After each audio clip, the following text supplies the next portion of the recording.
Thank you അഖിലേട്ട, ഇങ്ങനൊരു കാര്യം വെളിച്ചത്ത് കൊണ്ടുവന്നതിന്.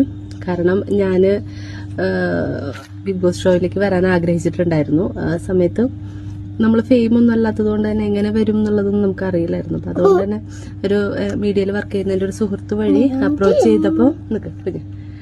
ചെയ്ത് കഴിഞ്ഞപ്പോൾ അവര് പറഞ്ഞത് ഇങ്ങനെയാണ്, ചില അഡ്ജസ്റ്റ്മെന്റുകൾ ചെയ്യേണ്ടി വരും, ചിലപ്പോൾ ഇങ്ങനെ കിടന്നു കൊടുക്കേണ്ടി വരും, അല്ലെങ്കിൽ പൈസയായിട്ട് കൊടുക്കേണ്ടി വരും എന്നുള്ളതൊക്കെയാണ് അവരും പറഞ്ഞത്. അതുകൊണ്ട് ഞാൻ ആ ഒരു ശ്രമം ഉപേക്ഷിക്കുകയായിരുന്നു. അപ്പോൾ അഖിലേട്ടൻ ഇപ്പോൾ ലൈവിൽ വന്നത് പറഞ്ഞപ്പോൾ ഭയങ്കര സന്തോഷം തോന്നി. കാരണം നമ്മളെപ്പോലെ സാധാരണക്കാർ വന്ന് പറഞ്ഞു കഴിഞ്ഞാൽ ഒരു പക്ഷെ നമുക്കെതിരെ കേസെടുക്കുക അങ്ങനത്തെ കാര്യങ്ങളായിരിക്കും ഉണ്ടാവുക.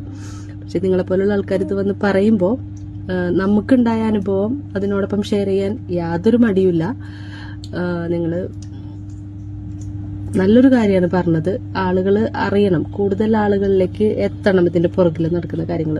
മാറ്റങ്ങൾ കൊണ്ടുവരാൻ പറ്റുമോ എന്നുള്ളതൊന്നും അറിയില്ല, പക്ഷെ അത് പറയാൻ കാണിച്ച ഒരു ധൈര്യത്തിന് സല്യൂട്ട്.